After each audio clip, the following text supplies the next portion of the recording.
ಈ ಕೆಳಗಿನವುಗಳಲ್ಲಿ ಎಲ್ಲಿ ಮಹಾಯಾನ ಪಂಥವು ಪ್ರಸಿದ್ಧವಾಗಲಿಲ್ಲ? ಮಧ್ಯ ಏಷ್ಯಾ, ಚೀನಾ, ಜಪಾನ್, ಸಿಲೋನ್. ಇವುಗಳಲ್ಲಿ ಮಹಾಯಾನ ಪಂಥ ಪ್ರಸಿದ್ಧವಾಗದೇ ಇರುವಂಥದ್ದು ಮಧ್ಯ ಏಷ್ಯಾದಲ್ಲಿ, ಚೀನಾ, ಜಪಾನ್, ಸಿಲೋನ್ ಅಥವಾ ಈಗಿನ ಶ್ರೀಲಂಕಾದಲ್ಲಿ ಮಹಾಯಾನ ಪಂಥವು ಅತ್ಯಂತ ಪ್ರಸಿದ್ಧವಾಯಿತು. ಬೌದ್ಧ ಧರ್ಮದಲ್ಲಿ ಹೀನಾಯಾನ, ಮಹಾಯಾನ ಮತ್ತು ವಜ್ರಾಯಾನ ಎಂಬ ಪಂಥಗಳನ್ನು ಕಾಣ್ತೇವೆ. ಮಹಾಯಾನ ಎಂಬುದು ಬೌದ್ಧ ಸಂಪ್ರದಾಯಗಳು, ಗ್ರಂಥಗಳು, ತತ್ವಚಿಂತನೆಗಳು ಮತ್ತು ಆಚರಣೆಗಳ ಒಂದು ವಿಶಾಲ ಗುಂಪನ್ನ ಮಹಾಯಾನ ಎಂದು ಕರೆಯುವರು. ಬುದ್ಧನ ಜೀವನಕ್ಕೆ ಸಂಬಂಧಿಸಿದ ಈ ಕೆಳಗಿನವುಗಳನ್ನು ಸರಿಹೊಂದಿಸಿ. ಬುದ್ಧನ ಜೀವನದ ಘಟನಾವಳಿಗಳನ್ನು ಕೊಟ್ಟಿದ್ದಾರೆ, ಅವುಗಳ ಸಂಕೇತಗಳನ್ನು ಕೊಟ್ಟಿದ್ದಾರೆ. ಬೌದ್ಧ ಧರ್ಮದಲ್ಲಿ ಪ್ರಮುಖವಾಗಿ 5 ಸಂಕೇತಗಳನ್ನು ಬಳಕೆ ಮಾಡ್ತಾರೆ. ಜನನ, ಪ್ರಥಮ ಪ್ರವಚನ, ನಿರ್ವಾಣ, ಪರಿನಿರ್ವಾಣ. ಹಾಗಾದರೆ ಇವುಗಳಿಗೆ ಸರಿಹೊಂದುವಂತಹ ಸಂಕೇತಗಳನ್ನು ನೋಡೋಣ. ಬುದ್ಧನ ಜನನಕ್ಕೆ ಸಂಬಂಧಪಟ್ಟ ಹಾಗೆ ಕಮಲ ಮತ್ತು ಗೂಳಿಯ ಸಂಕೇತವನ್ನು ಬಳಕೆ ಮಾಡ್ತಾರೆ. ಹಾಗೆಯೇ ಪ್ರಥಮ ಪ್ರವಚನ ಅಂತ ಕರಿತೀವಿ, ಧರ್ಮಚಕ್ರ ಪ್ರವರ್ತನ ಅಂತಲೂ ಕುಡಿತೀವಿ, ಅದಕ್ಕೆ ಧರ್ಮಚಕ್ರ. ಹಾಗೆ ನಿರ್ವಾಣ ಅಂದರೆ ಜ್ಞಾನವನ್ನ ಪಡೆದದ್ದು, ಅದಕ್ಕೆ ಬೋಧಿ ವೃಕ್ಷ. ಪರಿನಿರ್ವಾಣ ಸಾವನ್ನ ಅಪ್ಪಿದ್ದು, ಅದನ್ನ ಸ್ತೂಪದ ಸಂಕೇತದಲ್ಲಿ ಬಳಕೆ ಮಾಡ್ತಾರೆ.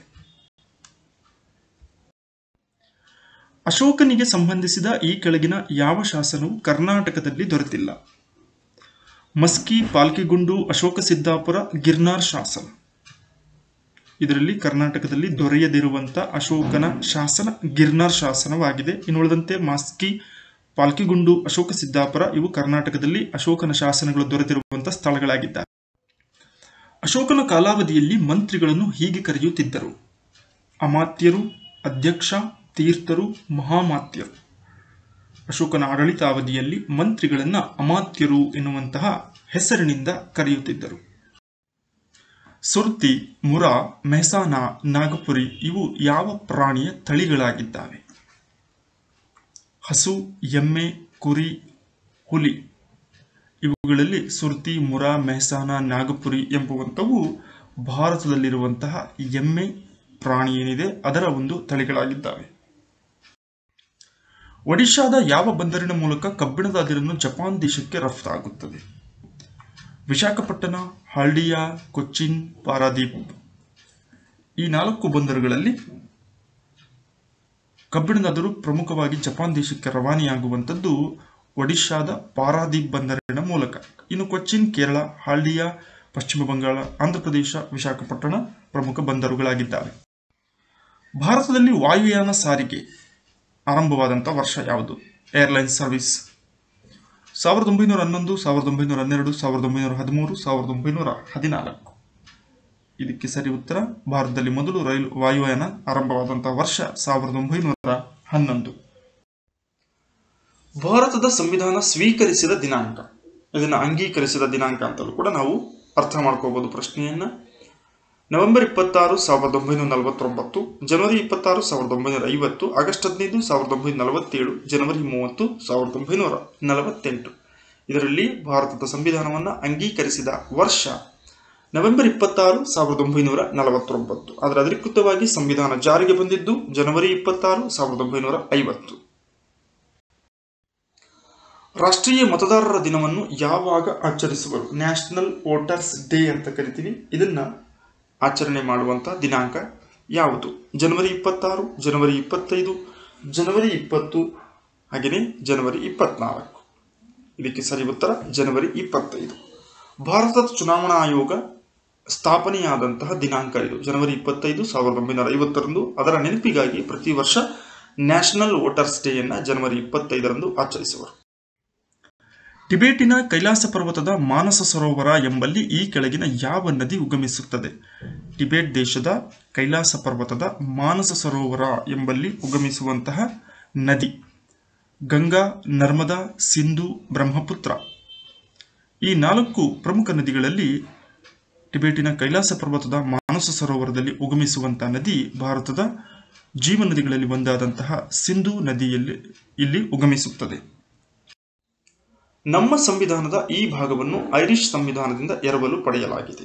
ಹಾಗಾದರೆ ಐರಿಷ್ ಸಂವಿಧಾನದಿಂದ ಎರವಲಾಗಿ ಪಡೆದಿರುವ ಅಂಶ ಯಾವುದು? ನ್ಯಾಯಾಂಗ ವ್ಯವಸ್ಥೆ, ಮೂಲಭೂತ ಕರ್ತವ್ಯಗಳು, ಮೂಲಭೂತ ಹಕ್ಕುಗಳು, ರಾಜ್ಯ ನಿರ್ದೇಶಕ ತತ್ವಗಳು.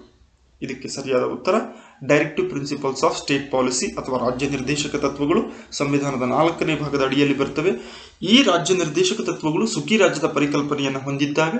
ಇವುಗಳನ್ನು ನಾವು ಐರಿಷ್ ಸಂವಿಧಾನದಿಂದ ಎರವಲಾಗಿ ಪಡೆದುಕೊಳ್ಳಲಾಗಿದೆ. ಸಂವಿಧಾನ ಪರಿಹಾರ ಹಕ್ಕನ್ನು ಈ ವಿಧಿಯಲ್ಲಿ ಅಳವಡಿಸಲಾಗಿದೆ. ಸಂವಿಧಾನಬದ್ಧ ಪರಿಹಾರದ ಹಕ್ಕನ್ನು ಯಾವ ವಿಧಿಯ ಅಡಿಯಲ್ಲಿ ಸೇರಿಸಲಾಗಿದೆ? 14ನೇ ವಿಧಿ, 17, 29, 32. ಇದಕ್ಕೆ ಸರಿಯಾದ ಉತ್ತರ 32ನೆಯ ವಿಧಿ. ಜಪಾನಿನ ಸಂಸತ್ತಿನ ಹೆಸರೇನು? Senate, diet, house of Commons, parliament. ಜಪಾನಿನ ಸಂಸತ್ತಿನ ಹೆಸರು ಈ ಕೆಳಗಿನ ಆಯ್ಕೆಗಳಲ್ಲಿ ಡಯಟ್ ಎಂಬುದು ಜಪಾನಿನ ಸಂಸತ್ತಿನ ಹೆಸರಾಗಿದೆ. ಅಂತಾರಾಷ್ಟ್ರೀಯ ಬಾಲಕಾರ್ಮಿಕ ವಿರೋಧಿ ದಿನವನ್ನು ಯಾವಾಗ ಆಚರಿಸುವರು? June 10, June 15, June 25, June 20. ಇದರಲ್ಲಿ ಅಂತಾರಾಷ್ಟ್ರೀಯ ಬಾಲಕಾರ್ಮಿಕ ವಿರೋಧಿ ದಿನವನ್ನು ಆಚರಿಸುವ ದಿನ ಜೂನ್ 10 ಆಗಿದೆ. ಲಡಾಖ್ ಮತ್ತು ಜಸ್ಕರ್ ಎಂಬ 2 ಸಮಾನಾಂತರ ಶ್ರೇಣಿಗಳು ಯಾವ ಪರ್ವತ ಶ್ರೇಣಿಯ ದಕ್ಷಿಣಕ್ಕಿವೆ? ಲಡಾಖ್ ಶ್ರೇಣಿ ಮತ್ತು ಜಸ್ಕರ್ ಶ್ರೇಣಿಗಳು ಯಾವ ಪ್ರಮುಖವಾದಂತಹ ಶ್ರೇಣಿಯ ಅಥವಾ ಪರ್ವತ ಶ್ರೇಣಿಯ ದಕ್ಷಿಣಕ್ಕೆ ಇವೆ? ವಿಂಧ್ಯ, ಸಾತ್ಪುರ, ಕಾರಾಕೋರಂ, ಮಾಕೂಲು.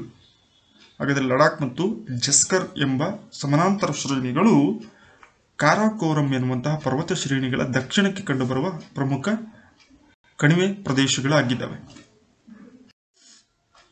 ಈ ಕೆಳಗಿನ ಯಾವುದು ಕಾಫಿ ಬೆಳೆಯ ವಿಧವಲ್ಲ? ಕಾಫಿ ಬೆಳೆಯ ವಿಧ ಯಾವುದು ಅಲ್ಲ?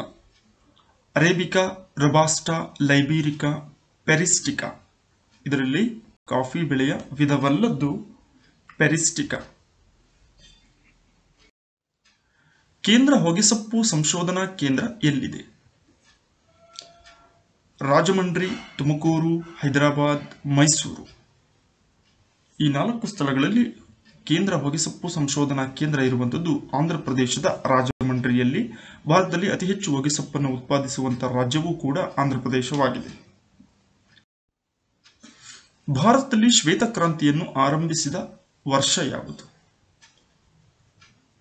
1970, 1965, 1975, 1978. ಶ್ವೇತಕ್ರಾಂತಿ ಅಂದರೆ ಹಾಲಿನ ಉತ್ಪಾದನೆಯಲ್ಲಿ ಉಂಟಾದಂತಹ ಅಭಿವೃದ್ಧಿಯನ್ನು ಶ್ವೇತಕ್ರಾಂತಿ ಅಂತ ಕರಿತೀವಿ. ಹಾಗಾದರೆ ಇದು ಆರಂಭವಾದಂತಹ ವರ್ಷ 1970. ಭಾರತದಲ್ಲಿ ಪ್ರಥಮ ತೈಲ ಘಟಕವನ್ನು ಎಲ್ಲಿ ಆರಂಭಿಸಲಾಯಿತು? ಅಸ್ಸಾಂ, ಮುಂಬೈ, ಗುಜರಾತ್ ಮತ್ತು ಗೋವಾ. ಭಾರತದಲ್ಲಿ ಪ್ರಥಮ ತೈಲ ಘಟಕವನ್ನು ಆರಂಭಿಸಲಾಗಿದ್ದು ಅಸ್ಸಾಂನ ಮಾಕೂಮ್ ಎಂಬಲ್ಲಿ 1867ರಲ್ಲಿ ಪ್ರಥಮ ಪೆಟ್ರೋಲಿಯಂ ಬಾವಿಯನ್ನು ಕೊರೆಯಲಾಯಿತು. ಭಾರತದ ಮೊದಲ ನ್ಯೂಸ್ ಪ್ರಿಂಟ್ ಕಾಗದ ಕಾರ್ಖಾನೆ ಎಲ್ಲಿ ಸ್ಥಾಪನೆಯಾಯಿತು? ನೆಫಾನಗರ, ಮೈಸೂರು, ಭದ್ರಾವತಿ, ಹಾಗೆಯೇ ಕೋಲ್ಕತ್ತಾ. ಇದಕ್ಕೆ ಸರಿ ಉತ್ತರ ಮಧ್ಯಪ್ರದೇಶದ ನೆಫಾನಗರ ಎಂಬಲ್ಲಿ ಭಾರತದ ಮೊದಲ ನ್ಯೂಸ್ ಪ್ರಿಂಟ್ ಕಾಗದ ಕಾರ್ಖಾನೆ ಸ್ಥಾಪನೆಯಾಯಿತು.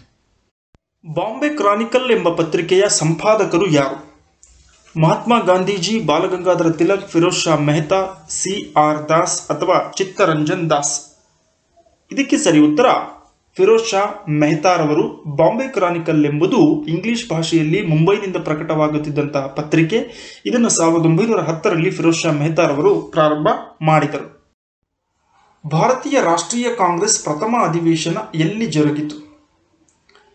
ಮುಂಬೈ, ಕೋಲ್ಕತ್ತಾ, ಕಾನ್ಪುರ್, ಬೆಳಗಾವಿ. 1885ರಲ್ಲಿ ರಾಷ್ಟ್ರೀಯ ಕಾಂಗ್ರೆಸ್ ಸ್ಥಾಪನೆಯಾಗುತ್ತೆ ಎ.ಓ. ಹ್ಯೂಮ್ರವರಿಂದ. ಇದರ ಮೊದಲ ವಾರ್ಷಿಕ ಅಧಿವೇಶನ ಏನಿದೆ ಅದು ಪ್ರಥಮ ಅಧಿವೇಶನ ನಡೆದಿದ್ದು ಮುಂಬೈನಲ್ಲಿ. ಉಮೇಶ್ ಚಂದ್ರ ಬ್ಯಾನರ್ಜಿ ಅಧ್ಯಕ್ಷತೆಯನ್ನ ವಹಿಸಿದ್ದರು. ಮಹಾತ್ಮ ಗಾಂಧಿಯವರ ಹೋರಾಟ ಕಾರ್ಖಾನೆ ಕೆಲಸಗಾರರಿಗೆ ಸಂಬಂಧಿಸಿದೆ. ಯಾವ ಹೋರಾಟ ಕಾರ್ಖಾನೆಯ ಕೆಲಸಗಾರರಿಗೆ ಸಂಬಂಧಿಸಿತ್ತು? ಅಹಮದಾಬಾದ್ ಹೋರಾಟ, ಖೇಡಾ ಹೋರಾಟ, ಚಂಪಾರಣ್ಯ ಹೋರಾಟ ಯಾವುದೂ ಅಲ್ಲ. ಮಹಾತ್ಮ ಗಾಂಧೀಜಿಯವರು ಕಾರ್ಖಾನೆ ಕೆಲಸಗಾರರಾಗಿ ಮಾಡಿದಂತಹ ಹೋರಾಟ ಅಹಮದಾಬಾದ್ ಕಾರ್ಖಾನೆಗಳ ಹೋರಾಟ ಅಂತ ಇದನ್ನ ಕರಿತೀವಿ. ಬುದ್ಧನ ಆಕೃತಿ ಹೊಂದಿದ್ದ ನಾಣ್ಯಗಳನ್ನು ಈ ಕೆಳಗಿನ ಯಾವ ಅರಸ ಜಾರಿಗೆ ತಂದಿದ್ದನು? ಹರ್ಷ, ಚಂದ್ರಗುಪ್ತ, ಕನಿಷ್ಕ, ಅಶೋಕ. ಇವರಲ್ಲಿ ಬುದ್ಧನ ಆಕೃತಿಯನ್ನು ಹೊಂದಿದ್ದಂತಹ ನಾಣ್ಯಗಳನ್ನು ಜಾರಿಗೆ ತಂದವನು ಕುಶಾಣರ ಅರಸನಾಗಿದ್ದಂತಹ ಕನಿಷ್ಕ ಕಾರಣ ಈತ ಬೌದ್ಧ ಅನುಯಾಯಿ ಆಗಿದ್ದನು. ವಿಜಯನಗರ ಸಾಮ್ರಾಜ್ಯದ ಅವಧಿಯಲ್ಲಿ ಯಾವುದು ಪ್ರಮುಖ ಸಂಗೀತ ಸಾಧನವಾಗಿತ್ತು? ಸಿತಾರ್, ವೀಣೆ, ತಬಲಾ, ಮೃದಂಗ. ಇದರಲ್ಲಿ ವಿಜಯನಗರ ಕಾಲಕ್ಕೆ ಅತ್ಯಂತ ಪ್ರಸಿದ್ಧವಾಗಿದ್ದಂತಹ ಸಂಗೀತ ಸಾಧನ ವೀಣೆಯಾಗಿತ್ತು.